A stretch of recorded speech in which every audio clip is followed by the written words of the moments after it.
Bismillahirrahmanirrahim. Assalamualaikum warahmatullahi ta'ala wabarakatuh. Alhamdulillahirabbil alamin. Saudara, bertemu lagi kita di channel One Channel. Alhamdulillah, selamat datang yang baru datang. Terima kasih kerana singgah dan bantu untuk subscribe, like, komen dan kongsi video ini. InsyaAllah, moga-moga bermanfaat. InsyaAllah. Saudara, pada petang hari ini saya ingin berkongsi, tentang ciri-ciri rumah berpenunggu. Okey, ciri-ciri rumah berpenunggu ataupun ciri-ciri rumah yang ada jin, ada beberapa poin yang harus kita lihat, yang harus kita lihat di rumah kita. Dan tentunya gangguan-gangguan ini, disebabkan faktor pertama adalah faktor sihir, yang kedua faktor gangguan jin saka, yang ketiga penunggu yang ada di rumah tersebut. Jadi ada 3 kategori. Yang pertama dihantar. Okey, yang dihantar ini sering berlaku di mana rumah-rumah yang sering bermasalah ini pasti ada gangguannya. Contoh, dalam rumah penghuni dalam rumah sering marah, sering bergaduh, panas baran, dan sering sakit-sakitan. Okey, itu dikarenakan ada aura-aura negatif yang berhampiran dengan rumah tersebut, sama ada dihantar atau juga sebaliknya. Jadi kalau sesebuah rumah itu dihantar sihir ataupun ditanam sihir di tempat rumah tersebut, sama ada di bawah kolong atau juga di bawah tangga atau juga di penjuru-penjuru rumah, maka akan berlakulah tindak balas, yaitu rumah tersebut akan mengalami pelbagai hal-hal mistik, hal-hal aneh yang mengakibatkan orang dalam rumah tersebut akan porak-poranda. Itu daripada segi gangguan sihir. Kedua, gangguan jin saka. Bila mana kita punya keturunan didapati ada gangguan jin saka, atau juga didapati salah satu keluarga kita dia dapati mempunyai saka, maka rumah tersebut akan menjadi suram. Kerana saka itu sama-sama tinggal dengan kita dalam rumah. Apa akan berlaku? Orang dalam rumah sering sakit-sakitan, dan orang dalam rumah sering kesurupan atau juga kerasukan. Orang dalam rumah selalu mimpi-mimpi ngeri, terutamanya mimpi bayi, dan dalam rumah itu kelihatan seperti suram, seperti tidak bermaya, seperti tidak ada semangat. Okey, dan orang dalam rumah sering bertengkar. Itu gangguan-gangguan jin-jin saka. Yang terakhir adalah penunggu. Okey, penunggu ini dipanggil oleh orang-orang kampung, dan kalau menurut rawatan Islam itu dipanggil gangguan jin di dalam rumah, yaitu rumah sering terdengar bunyi-bunyi yang pelik. Contoh, ada kerusi ditarik, ada bunyi guli di atas zinc. Kadang ada orang berjalan tapi tidak ada berjalan. Kadang ada bunyi orang berjalan, ada bunyi orang beri salam, dan bermacam-macam lagi perkara-perkara aneh yang didengar, yang dilihat tapi tidak ada. Okey, jadi 3 kategori. Yang pertama sihir, yang kedua saka, yang ketiga penunggu rumah. Tapi pada petang hari ini kita ingin bahas gangguan-gangguan, ciri-ciri gangguan jin yang ada di dalam rumah kita. Semak video ini. Yang pertama, sekiranya yang pertama adalah gangguan pertama adalah rumah kita rasa panas. Semak. Bila mana rumah kita terasa panas sedangkan sudah ada aircon, sudah ada kipas, tapi tetap hawanya panas, catat rumah tersebut mempunyai aura negatif dan rumah tersebut berpotensi ada gangguan makhluk gaib di dalamnya.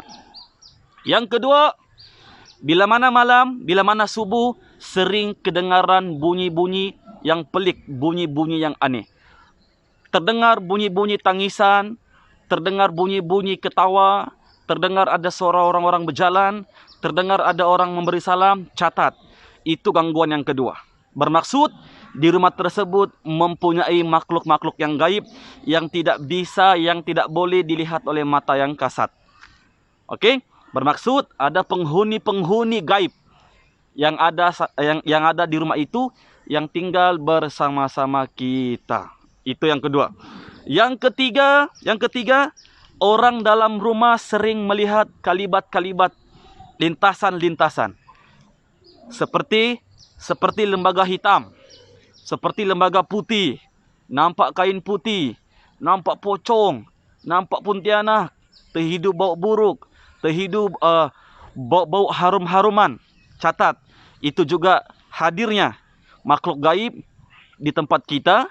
Kalau gangguan itu ada di rumah kita, bermaksud bangsa jin itu ada tinggal bersama kita dalam rumah. Yang keberapa sudah? Yang keempat, terdengar ada suara menarik bangku, terdengar ada suara tarik bangku, terdengar ada suara seperti melempar pasir di atas zinc. Ini sering berlaku. Ini sering berlaku. Rumah seolah-olah dilempar, ada bunyi jatuh dari atas zinc, bunyi kekuatan, hempasan yang kuat atas zinc, boom begitu. Jadi bila mana kita keluar, kita melihat tidak ada apa-apa yang berlaku. Itu juga termasuk gangguan-gangguan gaib. Okey. Yang seterusnya, yang kelima, penghuni rumah sering merasa seram. Seolah-olah ada orang melihat, seolah-olah ada orang memperhatikan kita di sebalik jendela, seolah-olah ada orang memperhatikan gerak-gerik kita dalam rumah. Yang ketujuh, penghuni dalam rumah sering pengsan atau juga kerasukan, atau juga kesurupan dalam bahasa Indonesianya.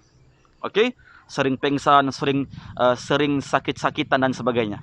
Yang ke-8, anak-anak kecil melihat ada nenek di rumah padahal nenek tidak ada. Ini banyak berlaku. Anak-anak kecil kadang-kadang melihat ibu-ibu sana ada nenek, ibu-ibu sana ada atuk, padahal benda-benda tersebut tidak wujud. Bila mana ibu ayah tengok begini, tidak ada apa-apa. Ternyata itu juga gangguan-gangguan makhluk-makhluk halus. Catat, ini kita kena waspada. Kita kena hati-hati. Okey? Kita kena hati-hati, kita kena waspada. Bagaimana untuk mencegah? Bagaimana untuk mencegah daripada makhluk-makhluk gaib ini terus bertapak dalam rumah kita? Bagaimana untuk mencegahnya? Yang pertama adalah tegakkan solat 5 waktu dalam rumah. Bagi lelaki berjemaah di masjid, yang perempuan solat di rumah. Dan sekali-sekala membaca surah Al-Baqarah. Bermula ayat Alif Lam Mim, 1 hingga 5 boleh, 1 hingga 10 boleh, 1 hingga habis pun boleh. Surah Al-Baqarah, kerana surah Al-Baqarah ini paling ditakuti oleh bangsa-bangsa jin. Dan baca surah Al-Baqarah ayat 4 yang terakhir. Okey, yang seterusnya dalam rumah hendaklah bersih. Jangan ada pampers, jangan ada pampers najis, tandas kena bersih, dapur kena bersih, piring-piring jangan ada, tinggalkan sisa makanan sampai berbau busuk di rumah. Itu semua akan mengundang bangsa-bangsa jin untuk masuk ke dalam rumah kita, untuk berumah dan bertapak di rumah kita. Kita yang undang mereka. Kerana rumah kita kotor. Kenapa? Kerana rumah kita bermasalah.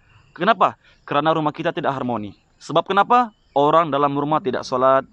Orang dalam rumah tidak, istilahnya tidak ada pemahaman agama. Tidak mengamalkan sunnah-sunnah baginda Nabi Muhammad SAW. Dan banyak lagi gangguan-gangguan yang insyaAllah saya akan kongsikan. Tapi untuk hari ini, maaf, bukan malam hari. Untuk petang hari ini, saya hanya berkongsi sebahagian saja untuk pengetahuan umum kita. Jadi, kalau di rumah kita ada bunyi guli, kalau di rumah kita ada bunyi orang berjalan pada malam hari, kalau di rumah kita ada berlakunya pertengkaran tiba-tiba, kalau di rumah kita ada berlakunya perkara-perkara aneh, kalau waktu subuh ada melempar, sekali kita keluar kita lihat tidak ada orang melempar, kalau kita duduk seorang diri di luar rumah tiba-tiba terasa seram dan sebagainya berlaku, maka hati-hati, di tempat kita sudah dihuni oleh makhluk-makhluk gaib. yaitu bangsa-bangsa jin. Tetapi wallahu alam bisawab, ya, kita tidak boleh membuat keputusan yang terburu-buru sehingga kita mengklaim ini sihir, ini saka, ini begini, ini dihantar, tidak boleh. Oke, kita harus melihat penghuni dalam rumah tersebut bagaimana komitmen mereka dengan agama. Sebab bangsa jin ini tidak akan berani masuk sekiranya penghuni dalam rumah itu taat kepada Allah. Sekiranya pun kita taat kepada Allah, tetapi tetap juga bangsa jin ini masuk dan mengganggu kita, ya, yakinlah itu adalah ujian daripada Allah Subhanahu wa taala. Jadi kuatkan tauhid dan waspadakan akidah, dan jangan mensyirikkan Allah. Dan jangan sesekali mensyirikkan Allah, ya, dan jangan sesekali berdukun-dukun, jangan sekali berbomo-bomo. Ya, ini ingat pesan saya. Oke, bangsa jin ini sangat-sangat lemah. Ya, lemahnya seperti sarang laba-laba. Tetapi bangsa jin ini dia kuat gara-gara kita punya maksiat kepada Allah terlampau banyak, sehingga kan mereka dengan mudah bertapak di jiwa kita. Oke, jadi catat, ya. Sekiranya video ini terlampau laju pembahasannya, nanti boleh pakai earphone ataupun handsfree, dengar dengan teliti. Oke, insyaallah ini perkongsian saya pada petang hari ini.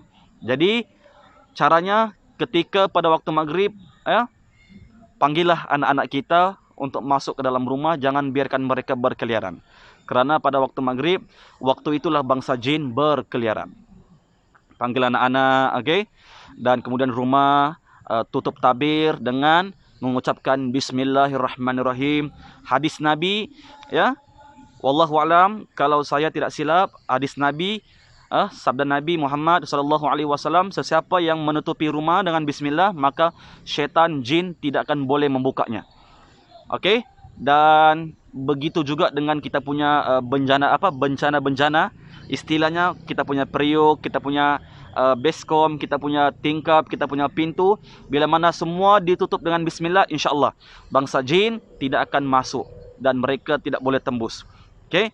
Jadi amalkan sunnah Nabi dan pasanglah ayat-ayat suci Al-Quran dalam rumah, seperti ayat-ayat ruqyah syariah, pasang dalam rumah, insyaAllah itu akan memberi efek ketenangan dalam diri penghuni-penghuni dalam rumah tersebut. Jadi insyaAllah, seingat saya, itu sahaja perkongsian saya pada malam hari ini. Kekurangan itu datangnya daripada saya, ya, kelebihan itu datangnya daripada Allah Subhanahu wa taala. Ingat, ya, kuatkan tauhid, ya, waspada akidah. Bangsa jin tidak akan mudah masuk ke dalam diri kita, ya, dan bangsa jin sangat mudah masuk ke dalam diri kita sekiranya kita lalai mengingati Allah Subhanahu wa taala. Jadi insyaallah, ya, baik buruk, ya, buruk datangnya daripada saya, baiknya datangnya daripada Allah Subhanahu wa taala. Insyaallah semoga kita dipertemukan di lain waktu, di lain topik, insyaallah. Sampai berjumpa lagi insyaallah. Barakallahu fikum. Wassalamualaikum warahmatullahi taala wabarakatuh.